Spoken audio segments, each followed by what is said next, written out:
shortly after my mother died, and it was just my father and I that were together. I remember very often sitting at the dinner table with him, just he and I.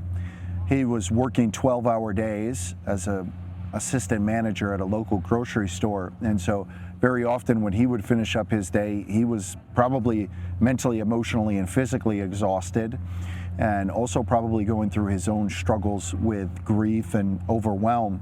And I just remember sitting at those kitchen table dinners, just he and I. Maybe there was just a light on in the kitchen. I can literally take myself exactly back there with the oak table that we sat at. It was 124 Weller Street in Binghamton, New York.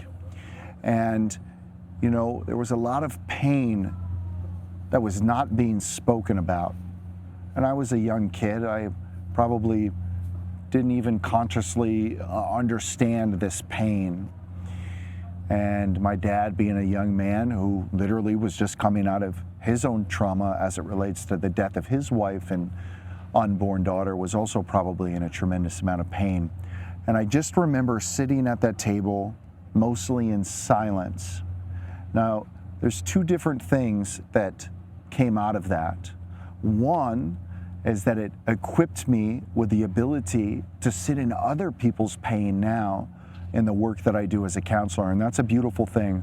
I was able to really take that pain and take that experience and figure out a way to help it so that it could serve me and help me to serve others. There's another aspect of that, and that is that there was some sense of hardening, I think, of both my father and myself as we sat there in that pain and we never really spoke about it. And very often in the work that I do with men, I see that there was some event or some experience in which they were not modeled for them healthy ways to express and communicate their different thoughts, feelings, and emotions. And so very often I say, if you grew up in a household that wasn't speaking Spanish, it's very unlikely that you're going to learn to speak Spanish. You wouldn't particularly beat yourself up about that. It was just not something that you learned. And so a lot of times in the work that I do with men, what we uncover is that they never had healthy communication modeled for them. They never had healthy emotional regulation modeled for them. And so now they're in relationship with their wife or with their partner, and they're struggling with being able to understand how to communicate or how to express these thoughts, feelings, and emotions because they never learned it. It was never modeled for them. And so the power, men, of engaging in counseling is that we have an opportunity to learn how to engage in healthy and effective communication, right? We have an opportunity to learn how to bring up some of this stuff that was pushed down inside of us. And the other thing that we have an opportunity to do is learn how to have healthy and effective communication within our relationship.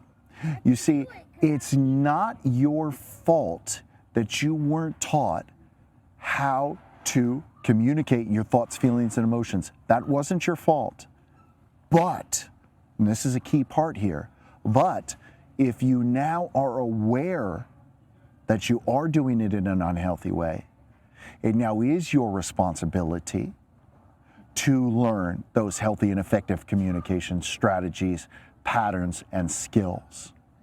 And so I want to encourage you, whether that's practicing with your wife in a healthy and effective and emotionally regulated way, maybe it's doing some counseling where you can learn some of these skills and communication tools, whatever the case may be, reading a book, watching YouTube videos, you have an opportunity to learn.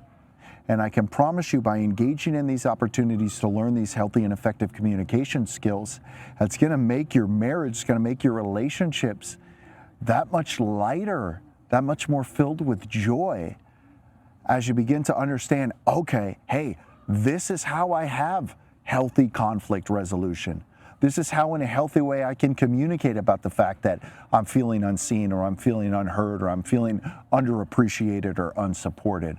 So I want to really encourage you to engage in counseling, engage in those difficult conversations with your wife, with your partner, and work on leaning into exploring, hey, here's some of my emotional communication patterns. Here's some of the way that I'm engaging. Is it healthy? Is it not healthy? If it's not healthy, or I could do it better or do it differently, communicating with your wife, getting some help from a counselor, and learning these different tools and skills. Because I promise you, they're game changers to relationships, and it's like a weight lifted off of your shoulder as you begin to learn.